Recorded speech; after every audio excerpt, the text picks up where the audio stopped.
Welcome, curious minds, to the deep dive. Today, we're not just examining a report. We're plunging headfirst into a story that, honestly, reads like the most gripping true crime thriller you could imagine. Yet, it's all meticulously documented reality. It really is. Imagine a colossal institution, the very lifeblood of a nation's energy supply, just systematically hollowed out from within.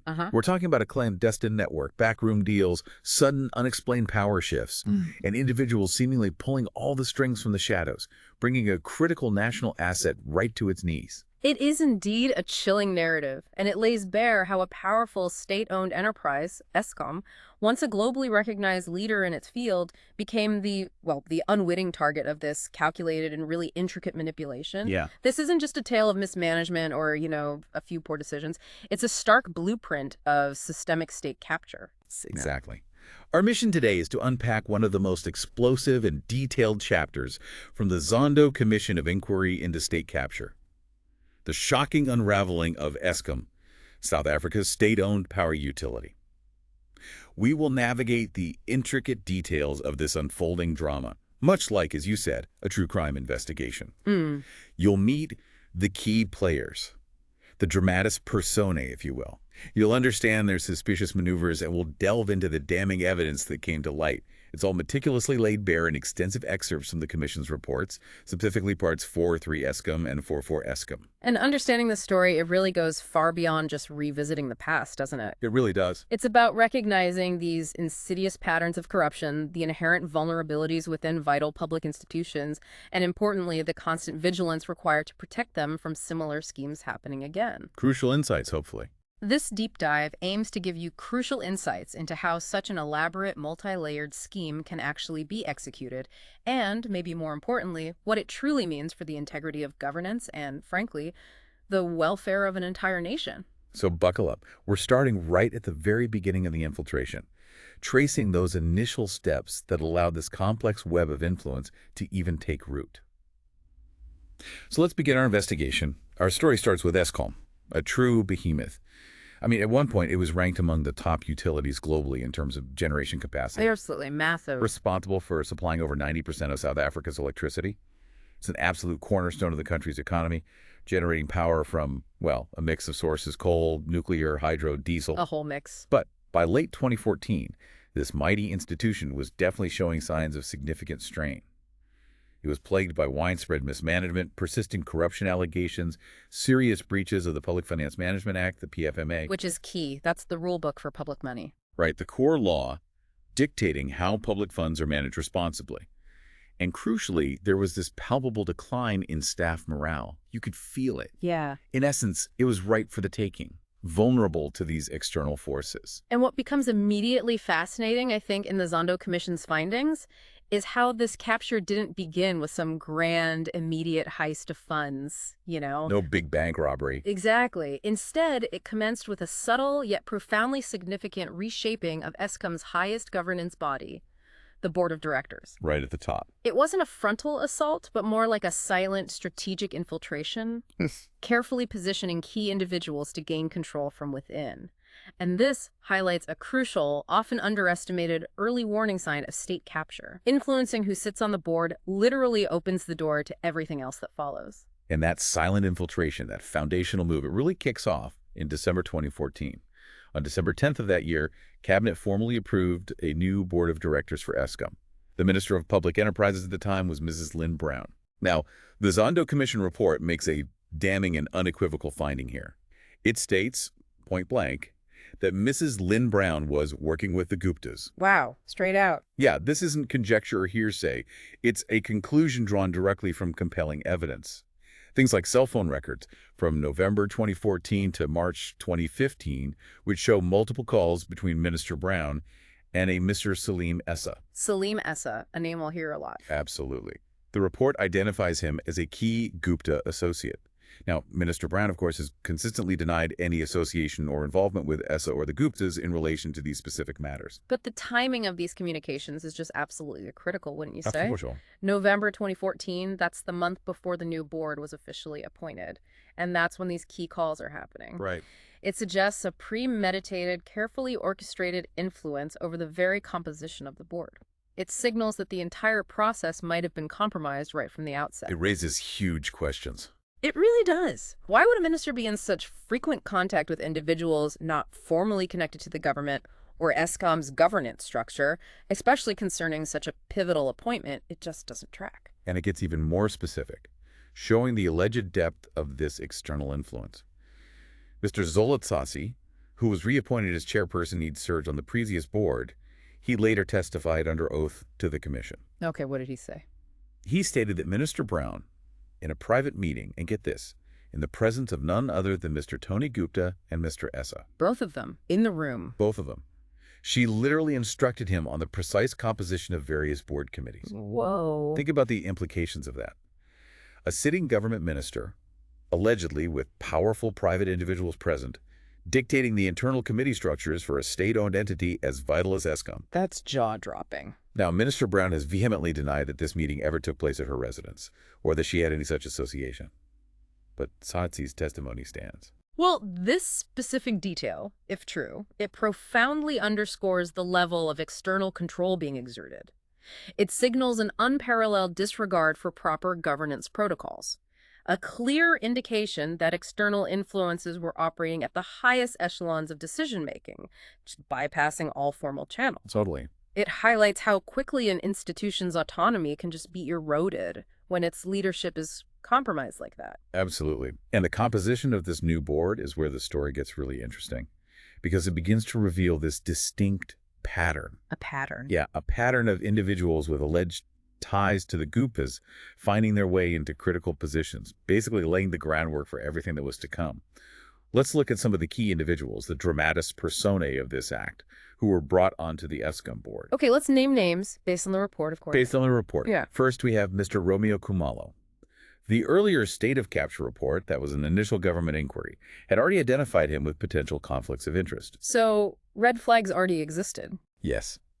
He admitted to the commission that he had interacted with the Guptas regarding Vodacom adverts. He was Vodacom's CEO at the time, a listed entity and potential investments.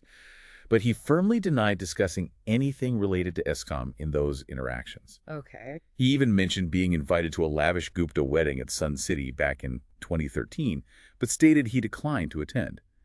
He later emphasized that, he needed Vodacom's approval to serve on the Eskom board, given his CEO position.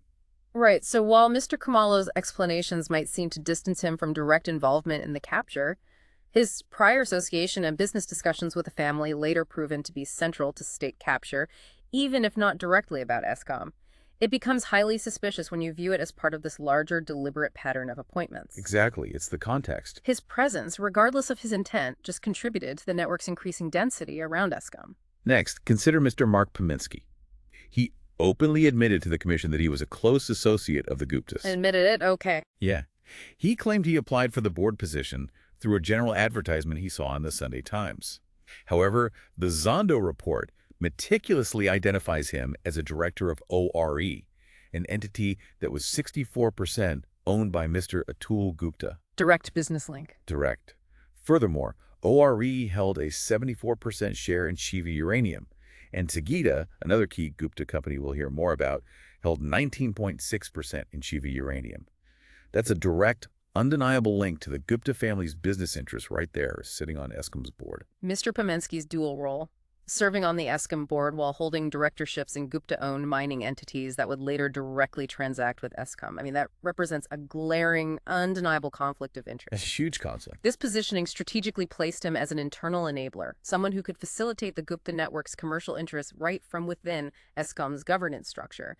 It really highlights how the capture was meticulously planned to embed influence at every single critical level. Moving on to Dr. Ben Ngubane. He would later become the acting chairman of Eskom. The Zondo Commission found his testimony to be dishonest on a crucial point. Dishonest? What about... He was questioned about receiving an email containing a board resolution from a sender identified only as businessman, a name that, as we'll see, becomes profoundly significant in this narrative. Businessman, okay.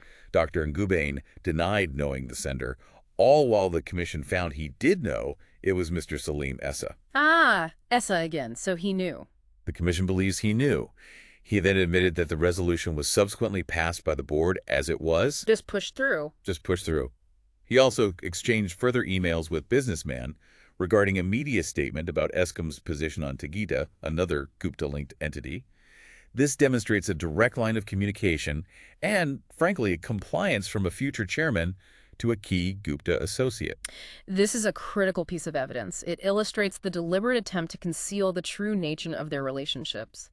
Dr. Ngugabane's denial, despite what the Commission found to be clear evidence, demonstrates the lengths individuals within this capture network would go to obscure their direct dealings with the Guptas. Businessman was far from just a sender of random emails. It was a known conduit for instructions and directives, it seems. We also look at Mr. Zathembe Koza, who remained a board member until January 2018.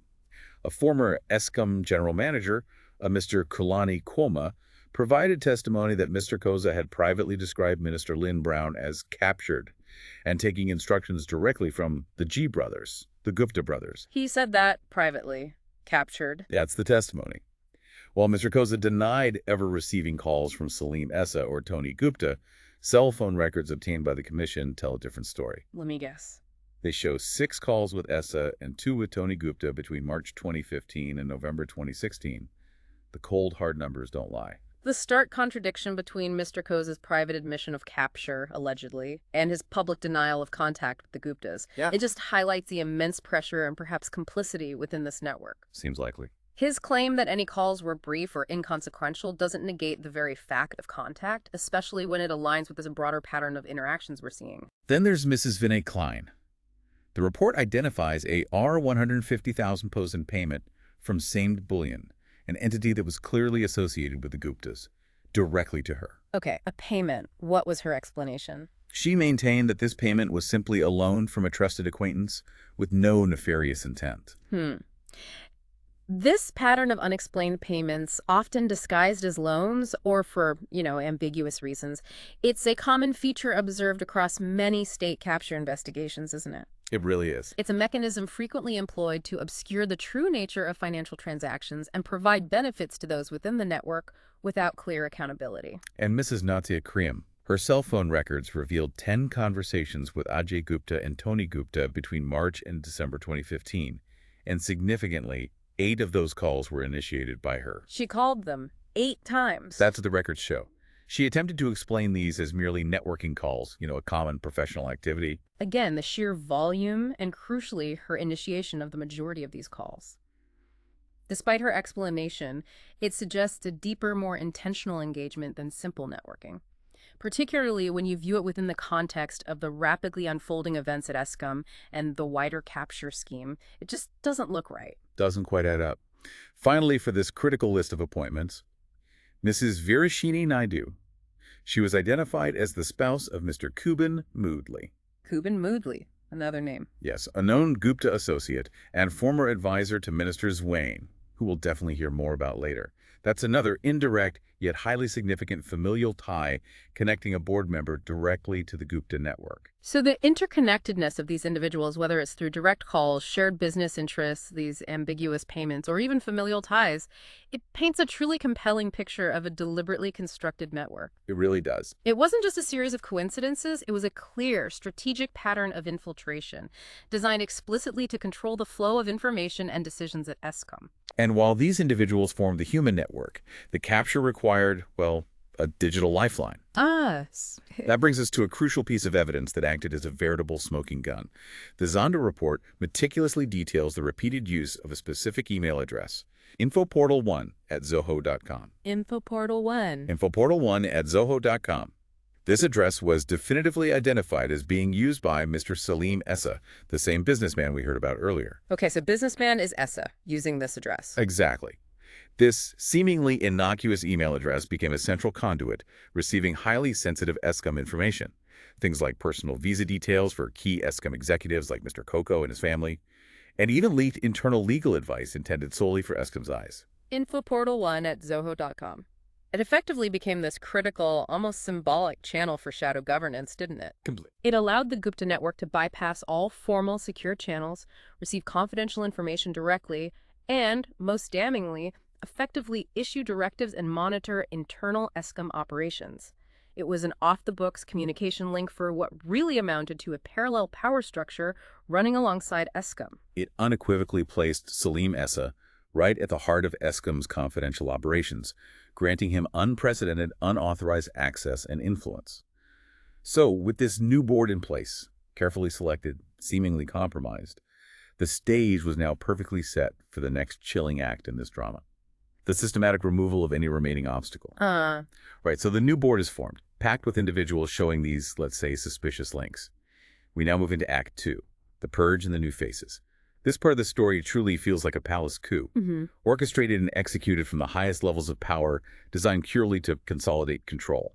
It begins with a truly extraordinary intervention, the unexpected postponement of a crucial Eskom board meeting in February 2015. What's particularly revealing here is the direct involvement of the then-president, Mr. Jacob Zuma. The president himself. Yes. Ms. Matitsi Mokolo, who was the acting director general, that's the most senior administrative official of public enterprises, she testified that on February 25th, 2015, at precisely 8:00 p.m., she received a direct phone call from President Zuma himself. Wow. At night. At night. His instruction was unequivocal.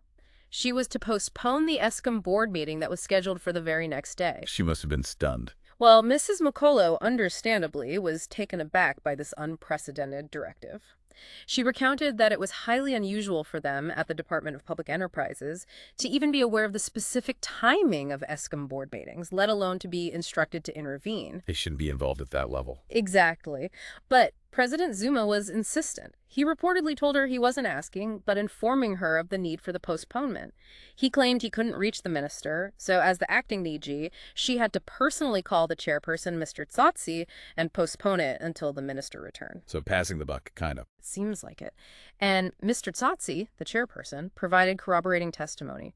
He confirmed receiving a call from Mrs. Mokolo, and then immediately after, a direct call from President Zuma himself, reiterating the exact same instruction: postpone the meeting. Double confirmation from the top. This level of direct presidential interference in an operational administrative matter of a state-owned enterprise, it's not just irregular. It immediately raises profound red flags about the true motives behind such an unprecedented intervention. So the critical question becomes, what was the true motive behind this highly irregular and unprecedented move? The Zondo Commission, after weighing all the evidence, concluded unequivocally that President Zuma's direct interference marked the beginning of the Gupta plan to systematically capture Eskom. The very beginning. The very beginning. The objective was chillingly clear. They aimed to remove Mr. Tsotsi as chairperson, as he was perhaps no longer seen as sufficiently pliable, and to then install their chosen associate, Dr. Ngubane, into the powerful position of acting chairperson. This was a preemptive strike, clearing the way for their agenda. This interference by the head of state served a singular strategic purpose: clear the path for the systematic capture of Eskom's executive leadership. It demonstrated the sheer depth of the Gupta network's influence, their ability to leverage state power, including that of the president, to achieve their ends and remove perceived obstacles. The plan truly began to unveil itself with even more precision at a, clandestine meeting in Durban on March 8, 2015. Durban, okay. This was no casual gathering. It took place at President Zuma's official Durban residence. Attendees included President Zuma himself, Mr. Tsotsi, Minister Lynn Brown, Mrs. Dudu Myeni, who was then the controversial SAA board chairperson. Ah, another key figure from that era. Indeed. And Mr. Nick Linnell, a lawyer. A lawyer present, too. Interesting. What happened there? Well, Mr. Tsotsi's testimony regarding this meeting is absolutely crucial for understanding the unfolding strategy. He stated that it was President Zuma who introduced the idea of launching an inquiry into Eskom's affairs and, critically, a request for certain executives to step aside or be suspended. So the idea of suspensions came from the president? According to Tsotsi's testimony, yes. And what's particularly notable and telling is that Mrs. Chilofalo Molefi's name, a key financial executive, was not mentioned in this initial meeting. That's significant. This omission suggests that the specific targeting of certain individuals was perhaps still evolving, maybe based on their perceived malleability or resistance. Or maybe she wasn't seen as a threat initially. Could be. And then, just 2 days later, March 10th, 2015, we have the infamous secret meetings at Melrose Arch in Johannesburg. Melrose Arch. Oh, yeah. This entire sequence of events truly underscores the clandestine, almost conspiratorial nature of the capture operation.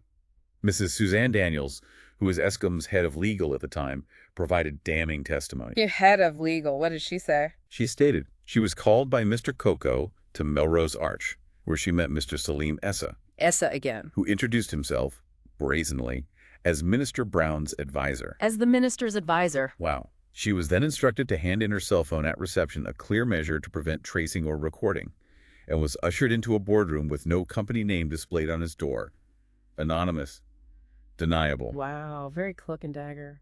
And in that anonymous, deniable space, she was told about the impending suspensions of key Eskom executives before it happened. The detail about requiring attendees to hand over their cell phones and the deliberate absence of a company name on the boardroom door, it just speaks volumes about the conspiratorial nature of these meetings. It really does. It was meticulously designed to be untraceable, to leave no physical footprint of these, frankly, unlawful discussions. Mr. Essa, presenting himself as Minister Brown's advisor, also indicates a calculated attempt to legitimize his presence and imbue him with a false sense of authority and official capacity. And Mrs. Daniels's chilling testimony was powerfully corroborated by Mr. Masango, another Eskom executive. He also testified that Mr. Coco called him to Melrose Arch, took his phone, and introduced him to Mr. Essa. Same procedure. Same procedure. Mr. Coco then, chillingly, directly informed Masango, Maki, we're going to be suspended, referring to 4 Eskom executives. And then he casually suggested that Masango himself could act as group chief executive in their place. Whoa, offering him the top job. Right there. This isn't just foresight. It's active participation in the scheme, surely. These consistent accounts are particularly damning. Mr. Coco, despite his strenuous denials, was directly implicated in facilitating these clandestine meetings and disseminating highly sensitive information about executive suspensions before any official board decision had been made or publicly announced. The timeline is crucial. Absolutely. The commission, after careful consideration, explicitly rejected his denials as fabrications, validating the truthful testimonies of Mrs. Daniels and Mr. Masango, and Mr. Coco's subsequent admission that he spent hours at Melrose Arch in March 2015, a place where Mr. Essa conveniently had offices.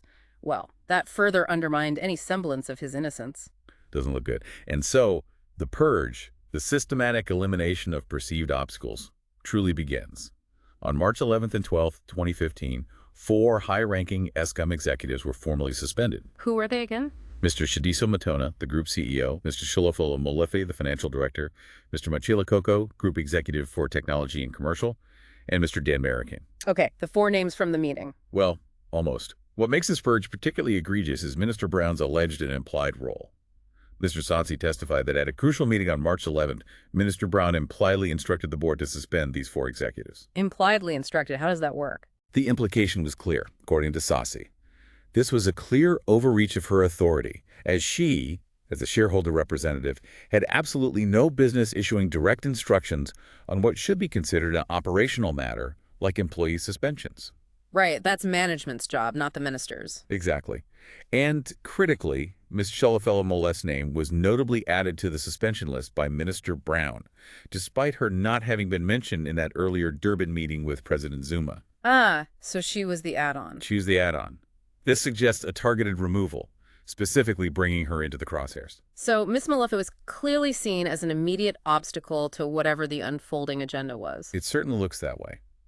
These executives were then told to absent themselves or step aside for an inquiry. Denton's, a prominent legal firm, was appointed to conduct this inquiry. But here's the kicker. What happened? The investigation was abruptly stopped within just 6 weeks. 6 weeks? That's nothing for a major inquiry. Exactly. Yeah. Despite being nowhere near completion, this glaring fact powerfully supports the idea that the entire inquiry was nothing more than a thinly veiled pretext for the suspensions, a means to an end. The rapid and unexplained cessation of the inquiry, coupled with the fact that it was never genuinely completed, clearly indicates that its primary purpose was not to investigate wrongdoing or seek truth. Yeah. Instead, it was simply a convenient mechanism to remove specific individuals who were perceived as threats to the capture agenda, effectively neutralizing internal resistance before it could even mobilize. And the strategic removal of these perceived non-cooperators continued with ruthless efficiency.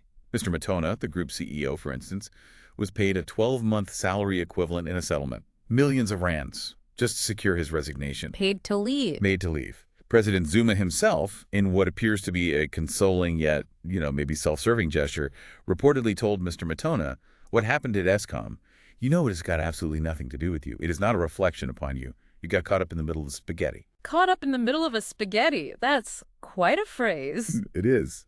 The Zondo report's conclusion on this is stark and damning. The board did not want him back. They simply wanted him out at any cost. President Zuma's seemingly sympathetic comment, while portraying Matona as an innocent casualty, effectively served to distance himself from the active orchestration of Matona's removal, didn't it? Seems like it. But the Commission's finding explicitly highlights that the board's actions were deliberate and coldly calculated. They paid millions not to retain valuable leadership, but to ensure a permanent departure. It illustrates the financial lengths they would go to eliminate obstacles. And Mrs. Sholofelo Molefe, the financial director, remember her name was conspicuously added to the suspension list. She courageously rejected an amicable parting offer, viewing it as a slap in the face. Good for her. Her resolute and strong opposition to what she perceived as wrongdoing in a regiment's agreement made her, in the explicit words of the report, a stumbling block to Mr. S's overarching scheme. She simply wouldn't bend to the pressure. Mrs. Molefe's unwavering resistance powerfully underscores the ethical stand taken by some officials amidst pervasive corruption. Her refusal to compromise on principles meant she had to be removed. It demonstrates the ruthless efficiency with which the capture network systematically eliminated any perceived opposition or individual who championed good governance. Mr. Maricane also ultimately settled and left Eskom. But then we come to Mr. Machela Koko. Remember, he was one of the 4 suspended. Yes, Koko. What happened with him? His suspension, remarkably, was concluded by the Commission to have been nothing more than a ruse. A ruse? How so? He was always intended to return. The board even went so far as to seek specific legal advice on whether reinstating Koko would affect the substantial settlements paid to the other executives. Seriously? They asked lawyers about that? Yes, and they were conveniently advised that it would not. This reveals a meticulously deliberate plan for his eventual return, showcasing the depth of premeditation. The selective nature of this purge is incredibly telling, isn't it? While some executives were genuinely ousted and paid off, Mr. Koko's suspension was a carefully crafted smokescreen. Yeah. It was designed to create an illusion of a comprehensive cleanup while secretly retaining a key player, someone deemed essential for future operations within the capture network. The next significant obstacle to fall was Mr. Zol Chitatsi himself, the chairperson. Remember, his reappointment seemed initially to secure the Gupta's influence, but then proved insufficient for them. Right. He wasn't playing ball anymore. Exactly. In March 2015, Mr. Tony Gupta personally accused Mr. Tsatsi of working with Baba's enemies, a clear reference to President Zuma's enemies, when Tsatsi flatly refused to assist with a certain tender and a specific memorandum of understanding that the Guptas clearly desired. Wow. A direct accusation from Tony Gupta. This directly reveals the immense pressure and the explicit expectations from the Gupta family network. This incident is a stark and undeniable demonstration of the Gupta family's expectation of absolute compliance from those they had helped place in power.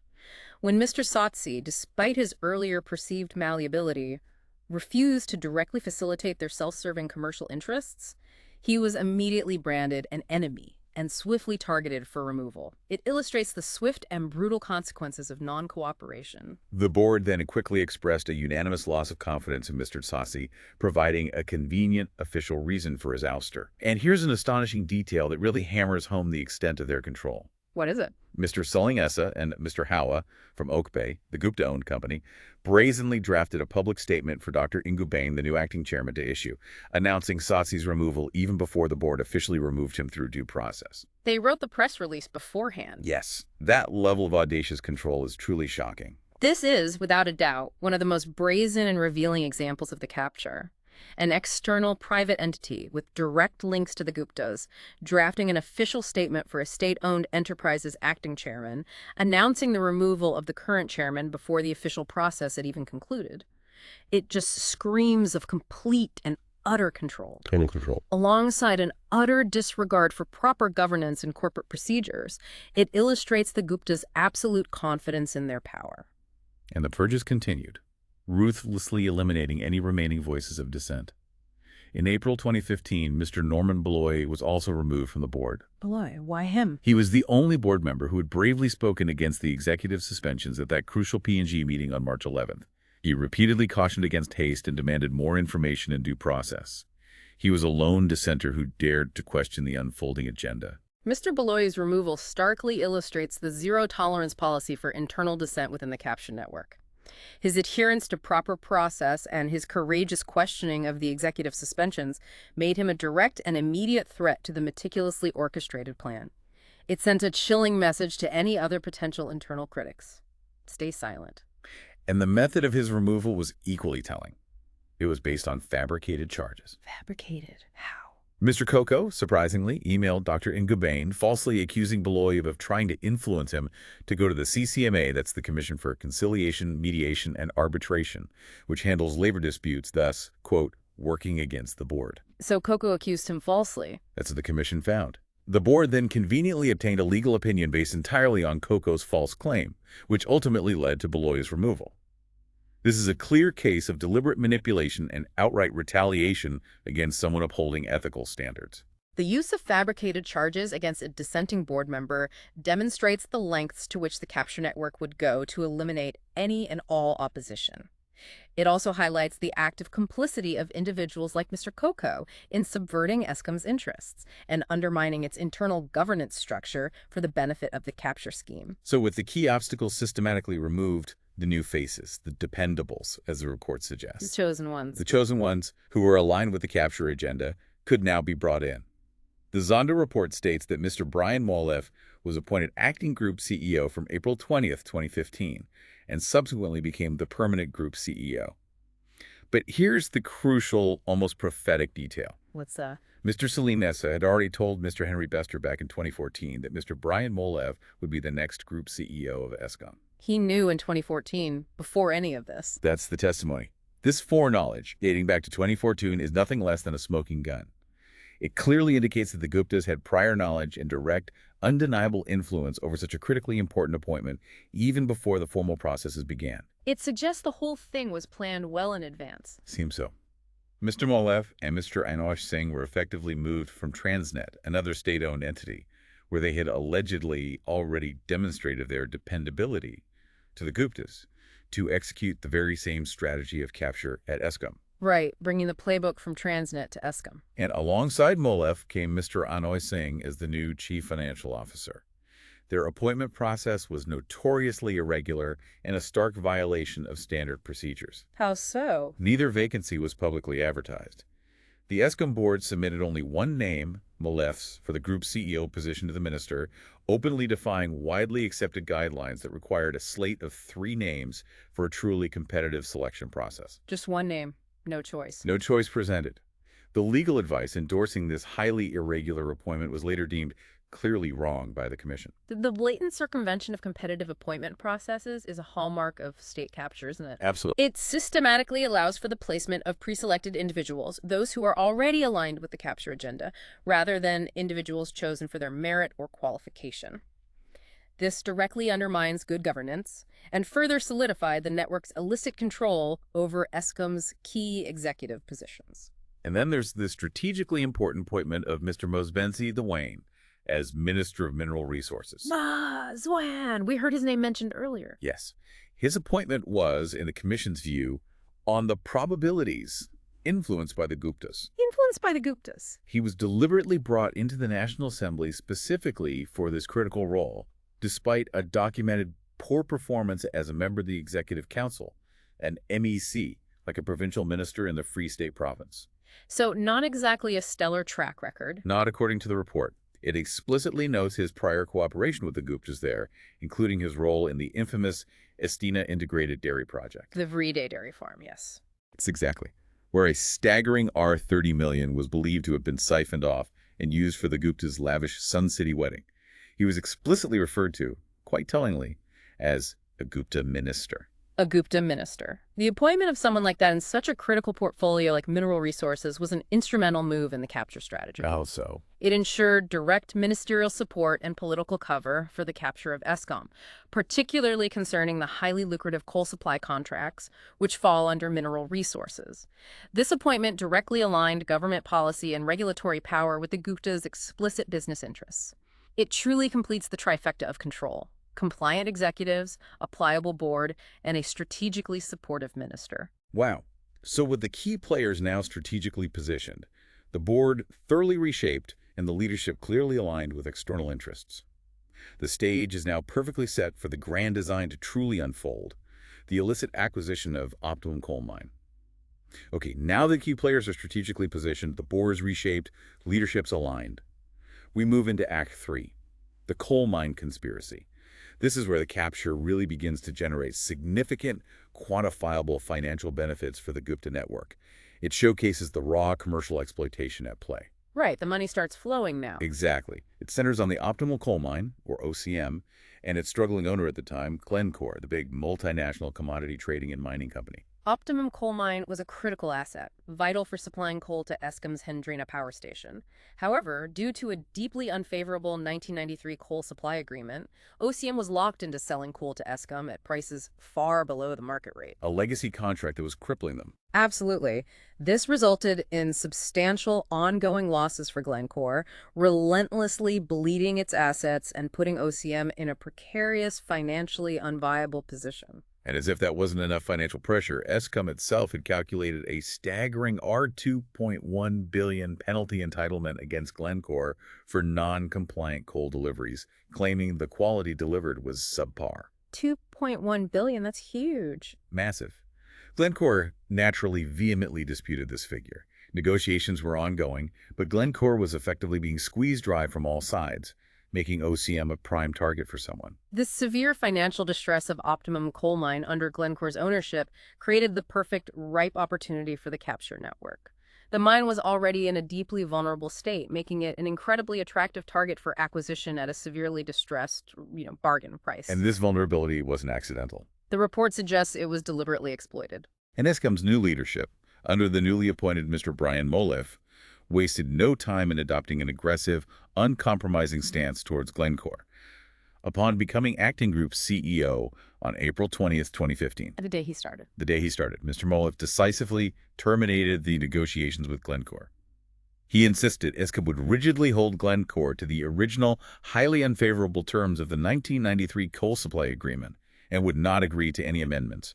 Direct hardball. This rigid, inflexible stance by Mr. Moleff, it defied conventional commercial logic, really. What would typically be considered prudent negotiation, finding a middle ground. Right. It was clearly not aimed at protecting Eskom's long-term interests or securing sustainable supply. The Zondo report makes it abundantly clear that the explicit goal was to render Glencore's OCM financially unviable, thereby forcing its sale. This was a deliberate, calculated strategy to create an irresistible opening for the Guptas to step in. And the Guptas, through their company Tegeta Exploration and Resources, part of their Okabe investment stable, they were quick to make their opportunistic move. From as early as June 2015, Glencore began receiving unsolicited offers from Okabe Investments to purchase OCM. June 2015. So just weeks after Moleff took over and terminated negotiations. Exactly. The timing, coming immediately after Eskom's hardened stance, is almost too perfect to be coincidental. Indeed. The aggressive pressure from Eskom under Moleff's leadership, coupled with the immediate offers from Okabe, strongly suggests a perfectly coordinated, multi-pronged effort. Eskom was systematically creating the distress conditions, while the Guptas were positioned to capitalize, ready to acquire the mine at a highly favorable, undervalued price. To further twist the knife and apply maximum pressure, Eskom began implementing intense pressure tactics. They strategically withheld payments to OCM around R92 million for July-August 2015 coal deliveries. Just stop paying them. Just stop paying. And flatly refused to reopen negotiations. This was done despite Eskom's own internal counsel, advising them that they had no legitimate grounds to remove OCM's business rescue practitioners, or BRP, those independent experts appointed to help financially distressed companies avoid liquidation. So their own lawyers said they couldn't do it. Right. And here's that familiar damning detail again. Mr. Coco, knowing this negative legal opinion, forwarded it directly to infoportal1@zoho.com. S's email. Salim S.'s email, including the chilling note, "The fight begins." He then misleadingly claimed he had sent it to Dr. Nungubane, Eskom's acting chairman. The fight begins. This action by Mr. Coco is a blatant act of complicity and an egregious betrayal of his duties. By sending confidential legal advice to Mr. Essa, advice that was unfavorable to the Gupta agenda, and effectively declaring the fight begins, he actively participated in and escalated the scheme to pressure Glencore. He's picking sides, clearly. Clearly. The deliberate withholding of payments, contrary to legal counsel, was a powerful coercive tool directly designed to push OCM further into distress and force Glencore's hand. The pressure intensified dramatically with direct ministerial intervention, explicitly orchestrated by the new Minister of Mineral Resources, Mr. Mosebenzi Zwane, the very Gupta minister we discussed earlier. So Zwane steps in now. Yes. From November 28, 2015, incredibly, a weekend, Minister Zwane began issuing a barrage of Section 54 notices. These are official suspensions of operations. On a weekend. On a weekend. He issued them on several of Glencore's crucial coal mines through his advisors, Mr. Mabaso and Mr. Kuban Moodley, who we know was Mrs. Naidu's husband. These notices, despite Glencore's desperate efforts to provide emergency funding to keep operations afloat, effectively forced immediate mine closures, threatening thousands of jobs. The rapid, almost immediate issuance of these Section 54 notices, especially on a weekend, it highlights both the urgency and the potentially malicious, politically motivated intent behind these actions. Definitely looks suspicious. It was a clear abuse of regulatory power designed not for safety or compliance, but to systematically cripple Glencore's operations and force them into an even more desperate position, making them eager to sell optimum. And then the highly publicized Zurich meeting on December 1st, 2015, cemented this coordinated effort. The Zurich meeting, right. Minister Zwane traveled to Zurich, Switzerland, accompanied by none other than Mr. Slalom Essa, whom he brazenly introduced as his advisor. Essa is now the minister's advisor, officially. That's how he was introduced. They went to meet with Glencore's CEO, Mr. Ivan Glasenberg. Zwane's publicly stated reason for the impromptu trip was to save jobs at Optimum. However, Glencore had already made the decision and put plans in place to fund OCM to prevent its liquidation. So the jobs weren't actually at risk in that immediate way? Not according to Glencore's actions. It made Zwane's intervention seem unnecessary for job preservation. So the true underlying purpose of the Zurich meeting, as explicitly revealed by the Commission, was not humanitarian. It was to send an unambiguous message, to emphasize direct government support for Oak Bay's offer to acquire OCM. A show of force. Absolutely. Minister Zwane's presence, alongside Salim Essa, was a powerful show of force, signaling to Glencore at the highest level that the South African government was fully aligned with the Gupta's business interests, and that resistance was, frankly, futile. And what about the travel expenses for this very convenient ministerial trip? The one seemingly designed to strong-arm Glencore. Yeah, who paid for that? Evidence presented to the Commission showed unequivocally that the Guptas themselves paid for Zwane's chauffeur service in Dubai and for his flights from Delhi to Muscat. Zwane later traveled extensively with the Guptas to India on other occasions. This isn't just about influence or political alignment. No, this is direct financial benefit being provided by the Guptas to a sitting minister. It's a clear, undeniable indicator of a corrupt relationship. It vividly demonstrates the extent to which the Guptas facilitated and benefited from the strategically placed individuals within the government, essentially compromising state officials for their own commercial gain. With the pressure mounting and Glencore on the ropes, Tegita's acquisition of OCM moved forward swiftly. On December 10, 2015, Tegita formally agreed to buy OCH, Optimum Coal Holding, the holding company of OCM, for R$2.15 billion. Okay, the deal is happening. A crucial condition of the sale was that Tegita had to demonstrate it could transfer sufficient funds. Now remember, KPMG, the auditing firm that had assessed Tegita, had previously described it as not relatively financially robust. Right, not exactly flush with cash. Not exactly. Yeah. So the pressing question became, how on earth was Tegita, a company seemingly lacking robust financial standing, going to pay such a massive sum? This is precisely where the prepayment scheme comes into play. A truly elaborate and audacious financial maneuver designed explicitly to facilitate the acquisition. Explain that. Mr. Coco, Mr. Anush Singh, and other high-ranking Eskom officials orchestrated what they called a prepayment for future coal deliveries from OCM. Remember, a mine Tegeta was about to acquire amounting to a staggering R1.68 billion. $1.68 billion. Prepayment for coal they didn't even own yet. Exactly. And crucially, the submission presented to the unsuspecting Eskom board for approval made no mention whatsoever of Tegeta or, more importantly, the Guptas' involvement. That's an absolutely massive sum of public money. And the deliberate omission of Tegeta or the Guptas from the board submission, it's a blatant, calculated attempt to deceive and mislead the board. Completely. What's even more audacious is that instead of a direct prepayment, which might have raised immediate red flags, Yeah, paying upfront like that. Mr. Inoy Singh decided to arrange a guarantee for R1.68 billion to Tegeta on that very same day, December 10, 2015. The terms of this enormous guarantee, chillingly, originated from an email sent by businessman Salim Essa again. Salim Essa again to Coco's private email address, which Coco then forwarded to Mrs. Daniels, Eskom's head of legal. This is a critical, damning detail. The true underlying purpose of this guarantee was not, as presented, to secure future coal for Eskom, which was already being adequately supplied anyway. Right. Its real purpose was to enable Tegeta to demonstrate to OCH's lenders that it had the necessary funds to acquire OCH-OCM. It was pure financial sleight of hand, effectively leveraging Eskom's balance sheet, a state asset, to directly fund the Gupta's illicit acquisition. So Eskom guaranteed Tegeta's purchase. Effectively, yes. The Bank of Baroda then used this ABSA-issued Eskom guarantee to provide a letter of comfort to OCH's lenders, assuring them that Tegeta could indeed pay the R2.15 billion acquisition price. And the business rescue practitioners, critically, were explicitly not allowed to retain a copy of this crucial letter, highlighting its shadowy nature. Wow. And the capture went even deeper, revealing a truly shocking breach of fiduciary duty and corporate loyalty.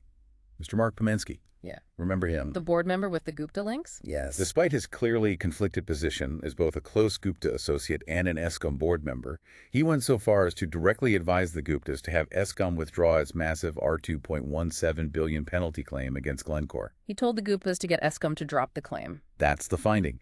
This was a move directly against Eskom's profound financial interests, benefiting the Guptas directly at Eskom's expense. He even had the audacity to congratulate them on what he called a brilliant, planned, and strategized acquisition. Mr. Pomensky's actions represent an unambiguous betrayal of his fiduciary duty to Eskom.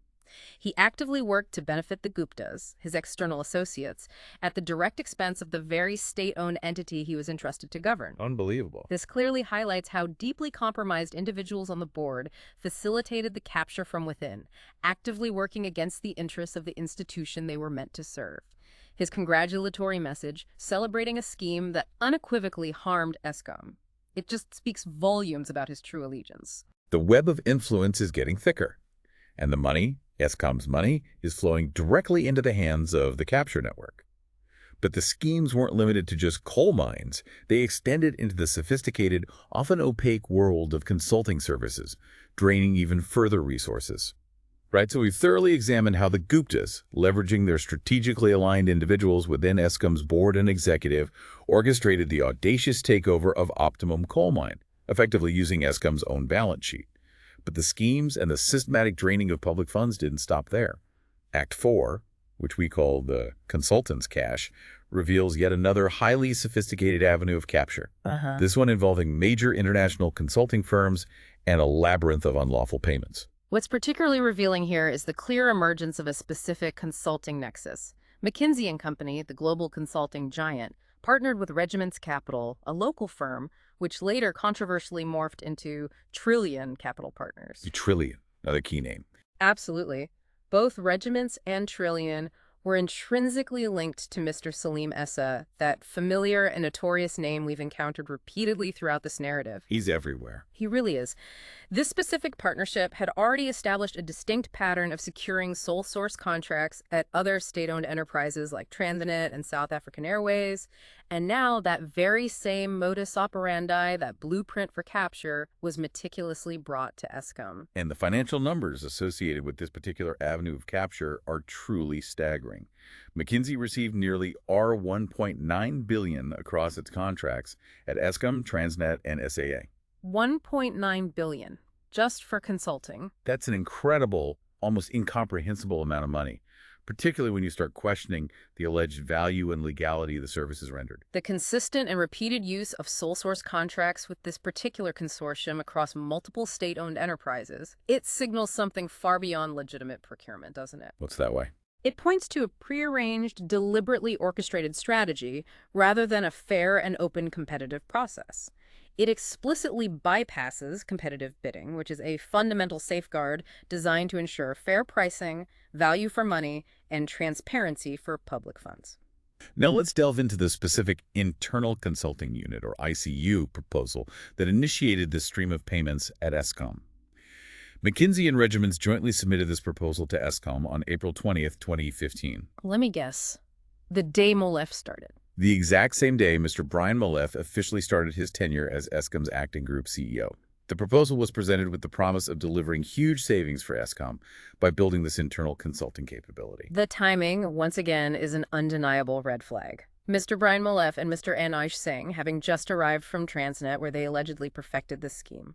They were found by the Commission to be central to the origin and furtherance of a scheme designed to exploit Eskom and benefit Mr. Salim S's company, Trillion. Central to it. Central to it. In fact, secret off-site meetings with McKinsey and Regiment's representatives, including Mr. Eric Wood and Mrs. Mothapu, occurred before any formal contracting process even began. This clandestine pre-engagement is a clear indicator of a predetermined outcome and a compromised procurement process. So the deal was done before it was done, effectively. It certainly looks that way. And what about the purported justification for selecting these firms without a competitive process? McKinsey was to be appointed as the sole service provider due to its claimed unique intellectual property and unique insights derived from its previous work. Ah, the unique IP argument. Yes. But the Zondo Commission found this justification to be highly questionable, if not outright false. Given that numerous large, experienced, and reputable consulting firms could have easily competed for and competently delivered on this type of work. The argument of unique intellectual property was, as the Commission implied, a flimsy and convenient pretext. It was a mechanism explicitly designed to allow Eskom to sidestep a competitive tender process, which would have inevitably exposed the scheme to greater scrutiny and potentially introduced other, less compliant bidders. Right. This was not about securing the best expertise for Eskom. It was fundamentally about maintaining control over the flow of funds and ensuring the Gupta's preferred entities benefited. Another deeply deceptive tactic employed here involved the at-risk fee structure for McKinsey. The at-risk model, right.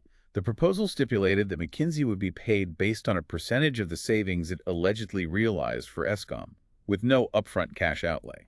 Now, this might sound appealing on paper, no risk for Eskom. Yeah, it's good in theory. But the glaring problem is that this at-risk approach was explicitly and unequivocally not permitted by National Treasury Instruction Note 03 of 2013-2014, or, crucially, by the Public Finance Management Act, the PFMA.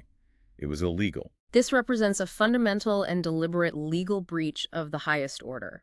Eskom executives, including Mr. Coco, actually admitted to the Commission that they were fully aware that such risk-based contracts were not allowed under the prevailing regulations. They knew it was wrong. That's what Coco admitted. Furthermore, Mr. Aziz Lar, Eskom's group compliance manager, repeatedly raised serious concerns, emphasizing the absolute necessity for National Treasury deviation approval.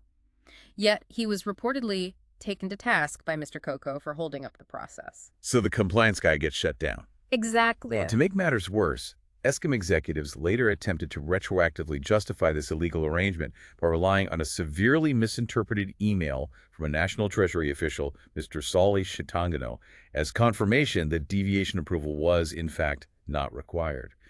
The Commission found this interpretation to be entirely misconceived. So they twisted the words of a Treasury official. It seems they misinterpreted or misrepresented it. This suggests they either deliberately ignored or actively misrepresented clear legal advice to push these highly irregular and ultimately unlawful contracts through. The consistent, willful disregard for National Treasury regulations and persistent internal compliance warnings unequivocally demonstrates a deliberate intent to circumvent established legal frameworks. It wasn't an oversight or an error. It was a calculated and integral part of the larger plan to create illicit avenues for unlawful payments to the capture network. And then we get to Trillion's completely unlawful inclusion in this scheme and the staggering payments made directly to them. McKinsey was initially pressured by Eskom to subcontract 30% of the corporate plan contract to a black-owned supplier, ostensibly for empowerment purposes. Okay, the 30% subcontracting clause. Right. But here's the crucial twist that exposes the scheme. McKinsey later formally notified Eskom in March 2016 that it would not partner with Trillion. McKinsey refused to partner with Trillion. Why? Due to serious concerns regarding Trillion's lack of transparency and significant reputational risks. So even McKinsey had concerns. But despite McKinsey's explicit refusal to partner and the complete and utter absence of any legitimate contract between Eskom and Trillion, payments were made directly to Trillion anyway. Yes, directly. This is a critical point that underscores the audacious nature of the capture. Public money was flowing to a company with absolutely no legal basis for receiving it from Eskom. It highlights the flagrant abuse of power and disregard for financial protocols. One specific example from the report vividly highlights this corruption. Mr. Anoy Singh, as CFO, received a R30.6 million invoice from Trillion for work ostensibly related to the corporate plan, 30.6 million. for which Trillion had absolutely no contract. Singh, despite knowing full well that Trillion was not a subcontractor to McKinsey and that Eskom policies did not permit direct payments to such entities, still forwarded this invoice for processing. Singh just pushed it through, knowing it was wrong. That's the finding. Mr. Singh's actions in this instance constitute a direct and profound breach of his fiduciary duties as Eskom's chief financial officer. Forwarding an invoice for payment to a company with no contractual standing, and doing so with full knowledge that such a payment was against Eskom's established policies, it powerfully illustrates the deep level of complicity within the finance division. And the scale of undue benefit derived from this entire scheme is immense.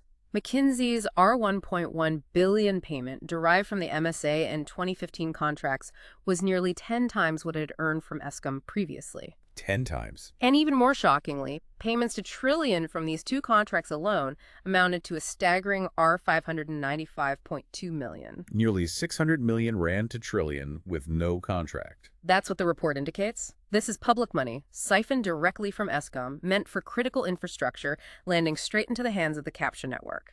This trail of illicit money doesn't end with consultants, though. The story of the Brakfontein colliery is another shocking chapter in this saga of resource exploitation and the preferential treatment given to Gupta-linked entities. Brakfontein. Gupta, the same Gupta-linked company, made an unsolicited offer for coal supply from Brakfontein mine. In a clear violation of standard procedure, Eskom accepted this offer despite its own policy requiring such unsolicited offers to be first referred for comprehensive supplier, pre-qualification, and registration. The acceptance of an unsolicited offer bypassing crucial procurement procedures. It's another glaring indication of blatant preferential treatment extended toward a Gupta-linked entity, isn't it? Textbook example. It served to lay the groundwork for a contract that was fundamentally not in Eskom's best interests, prioritizing external influence over sound business practice. And the contract was subject to a critical condition: a successful combustion test by March 31, 2015 to ensure the coal met Eskom's quality standards. Here's the critical failure point. Let me guess. They didn't pass. Gupta never passed this test. Yet Eskom officials, including a Mr. Johan Bester, inexcusably failed to enforce this vital contractual condition. This allowed a non-compliant supplier to enter into and continue with a contract to supply coal that Eskom desperately needed to function. This represents a fundamental breakdown of oversight and a deliberate disregard for crucial quality control. It directly impacted Eskom's operational efficiency and the reliability of its power generation. It ensured that substandard coal could be procured, potentially harming power station equipment and leading to costly inefficiencies, all just to benefit a specific supplier. Indeed. Internal investigations conducted by Dr. Mark van der Riet and his dedicated team found that Brakfontein coal quality was not just inconsistent, it was consistently deteriorating and non-compliant. How bad was it? One laboratory, testing the coal, failed 15 out of 30 consignments. Another found that 29 out of 30 should have failed.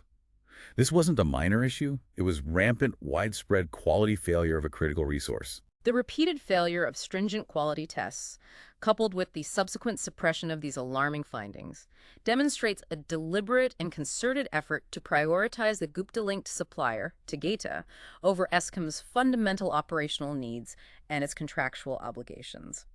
This was a clear example of private interests overriding public good. And what chilling fate befell Dr. van der Riet and his team for daring to uncover this truth. Oh, no. Mr. Coco allegedly pressured other officials to accept the substandard coal. Then Dr. Van der Riet and his entire team were suspended by Mr. Coco on September 1st, 2015, chillingly, just as they were about to hand over their damning findings on the pervasive coal quality issues. He suspended the quality team just as they found the problem. That's the testimony. This is a classic, undeniable case of retaliation against dedicated whistleblowers and those attempting to uphold standards. The targeted suspension of the very team responsible for quality control precisely at the moment they were poised to expose the full extent of the non-compliance. It unequivocally illustrates the ruthlessness with which the capture network protected its illicit interests. It sent a chilling, intimidating message to anyone else within Eskom attempting to uphold ethical or quality standards. Don't dig too deep. Despite the undisputed quality issues, the Brakfontein coal supply agreement was not only continued but also extended to include the Brakfontein colliery extension. They extended it, even with bad coal. Yes, adding an estimated R2.9 billion to Eskom's already strained costs. Mr. Coco played a central, pivotal role in this, lifting the suspension of the Brakfontein contract at Tegita's direct request, even though the coal was clearly substandard. Coco overruled the quality concerns. He also flagrantly breached contract terms by sending coal from Tegita to Majuba power station, which was explicitly not allowed, and then pressured officials to accept it, forcing through a non-compliant delivery. Mr. Coco's actions here are a direct and severe subversion of Eskom's contractual and financial interests. He not only facilitated the supply of substandard coal, but also actively pushed through costly contract extensions that would ultimately cost Eskom billions of rands, all for the singular benefit of a Gupta-linked entity. This demonstrates a clear pattern of prioritizing external corrupt interest over the financial health and operational integrity of a vital state utility. Finally, in this act of financial schemes, we need to bring to light the Horong Energy Africa HEA transaction. Yes, what was that? This was an attempt to commit Eskom to a contract for a long-term loan facility, which unbelievably included an outrageous upfront payment of a raising fee of USD 24 million. 24 million US dollars upfront. Yes, that's a whopping 1.6% of USD 1.5 billion before any money was actually raised or paid to Eskom. This means they wanted to pay for the attempt at getting a loan, not for a secured one. That's astonishing. An outrageous and highly suspicious attempt at siphoning funds, disguised as a legitimate financial transaction. An upfront payment for a loan that hasn't even been secured yet is not only financially irresponsible, but highly indicative of an illicit arrangement. It essentially commits Eskom to paying a massive fee for merely the possibility of a loan, not its actual acquisition. Eskom's then treasurer, Mr. Pillay, heroically resisted this egregious proposal. Someone pushed back. Yes. He even went so far as to report his profound concerns directly to the Director General of National Treasury, fearing severe reprisals if he reported within Eskom itself. If he had to go outside Eskom, he was scared. That's the implication. But despite his strong warnings and internal opposition, the then CFO, Mr. Anoj Singh, and acting group CEO, Mr. Maritz, relentlessly pushed it through anyway. Mr. Pillay's courageous actions highlight a rare but vital voice of resistance within Eskom, forced to bypass internal channels due to a legitimate fear of reprisal. The fact that top executives like Mr. Singh and Mr. Maritz pushed this deal through despite overwhelming internal resistance and its outrageous fee structure, it just underscores their profound complicity in directly benefiting the capture network at Eskom's immense financial detriment. So we've meticulously uncovered how the system was subverted from the inside, how key players were strategically positioned, and how intricate financial mechanisms were put in place to systematically drain Eskom.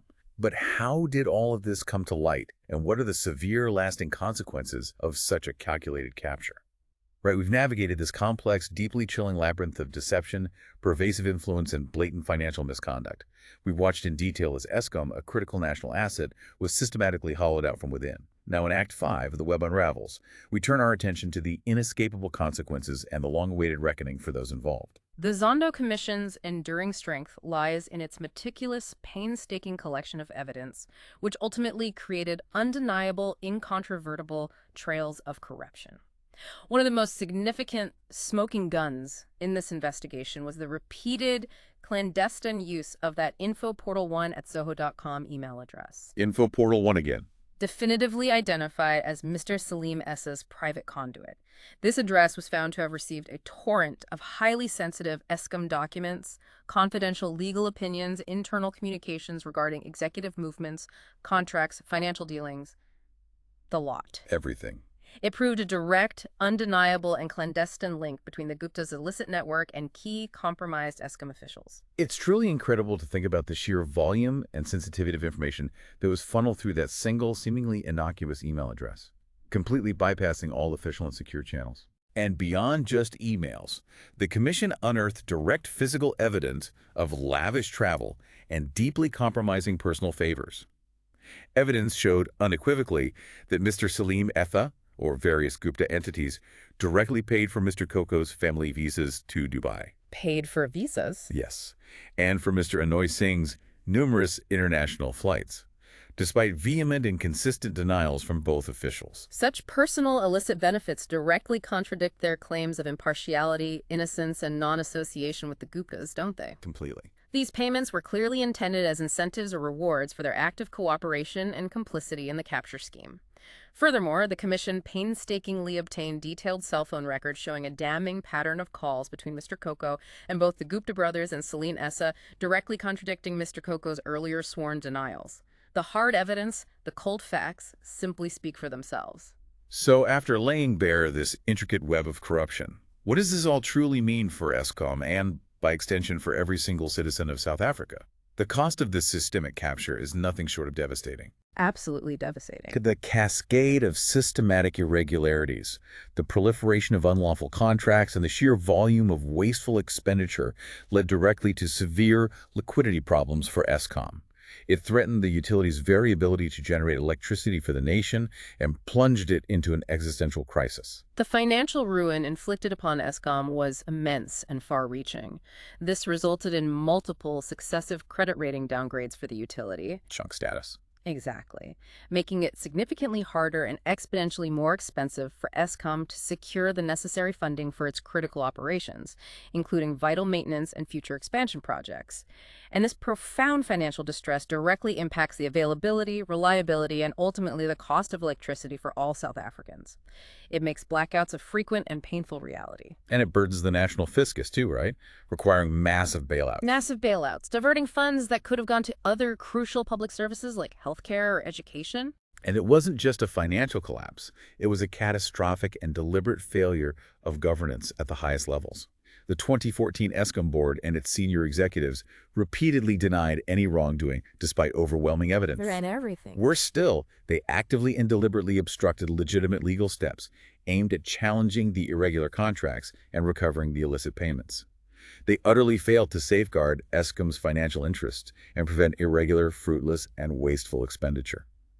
This was in blatant breach of Sections 50 and 51 of the Public Finance Management Act, the PFMA, which, as we mentioned, is a cornerstone of responsible public finance. This systemic governance failure is perhaps the most alarming aspect of the capture. It reveals that it wasn't merely a handful of bad apples. It was a deeply embedded culture of non-compliance, active complicity, and a blatant disregard for fundamental fiduciary duties, all serving an external illicit agenda. The very guardians of the institution became its saboteurs. So given the gravity of these findings, what does accountability look like? The Zondo report meticulously identifies numerous individuals as absolutely central to this capture.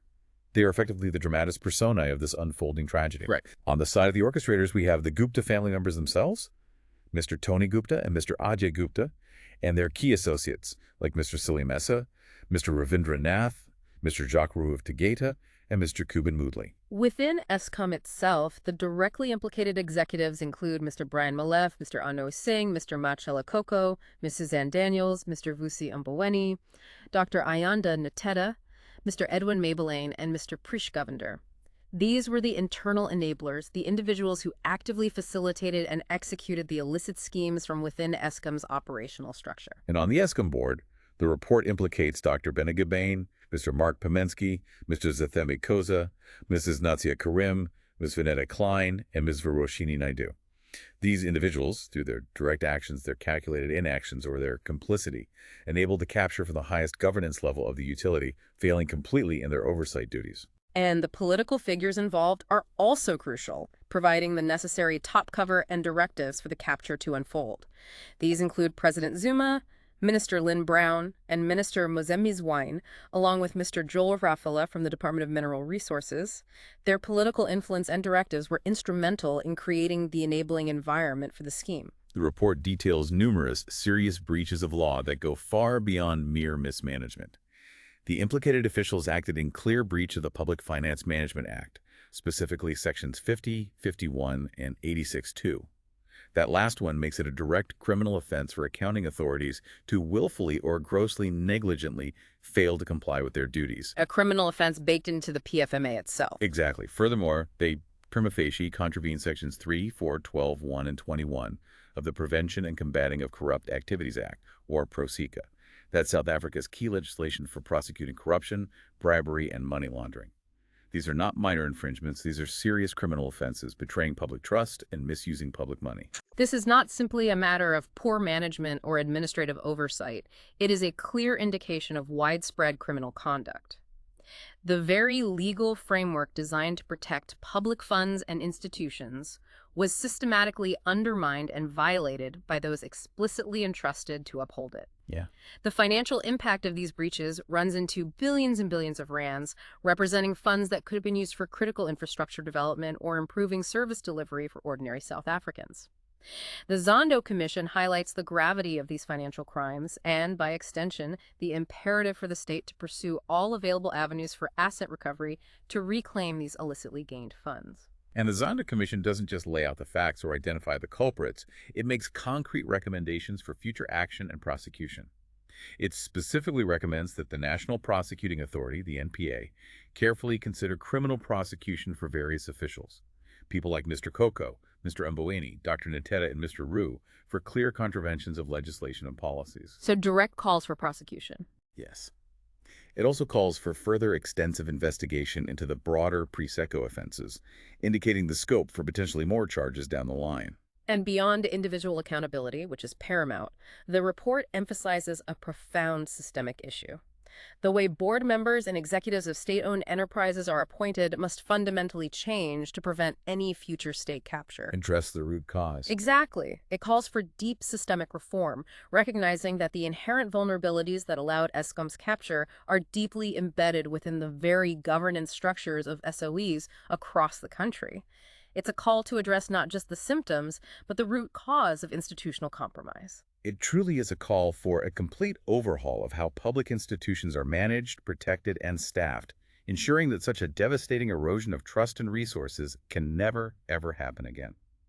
So we've navigated this complex, chilling labyrinth of deception, pervasive influence, and profound financial misconduct that systematically hollowed out Eskom.